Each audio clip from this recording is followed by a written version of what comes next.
भाग नंबर 2, यमुना के पार गोकुल।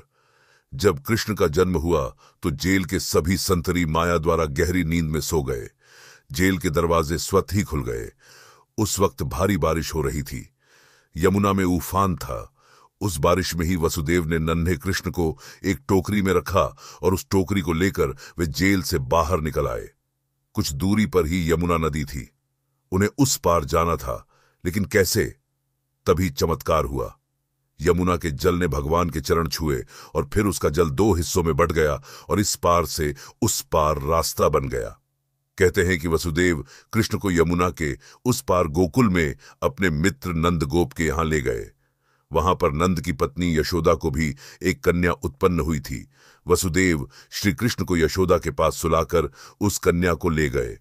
गोकुल मां यशोदा का मायका था और नंदगांव में उनका ससुराल। श्री कृष्ण का लालन पालन यशोदा व नंद ने किया।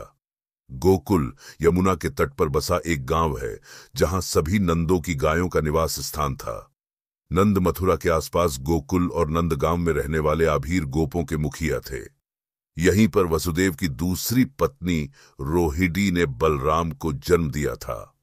बलराम देवकी के 7वें गर्भ में थे, जिन्हें योग माया ने आकर्षित करके रोहिणी के गर्भ में डाल दिया था।